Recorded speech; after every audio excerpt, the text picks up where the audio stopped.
शिशु मैंने आज तुमको मु इंग्राजी अक्षर परिचय करेबी। एठी जो इंग्राजी अक्षर तले रखाई ता भितरू आसिकी जो अक्षर कहबी तमे मैंने उठेकी देखाइब। अच्छा श्रेयांशी भौणी आसिल ए कोटा देखल ए कोटा देखाओ एटा कौन शिशु मैंने हाँ श्रेयांशी भौणी निज जगार रखी दियो ए को तापरे निज जगह को जिबा।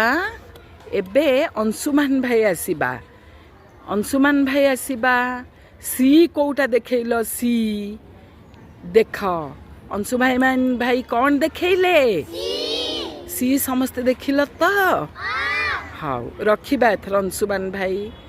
एबे सौम्य भाई आसीबा सौम्य भाई एफ देखल एफ कोटा देख सौम्य भाई कौन देखले समस्ते देखिल तो एफ एटा हाउ एथर रखिदबा अंशुमान भाई तमे समस्ते अक्षर चिन्हि पारुछ तो।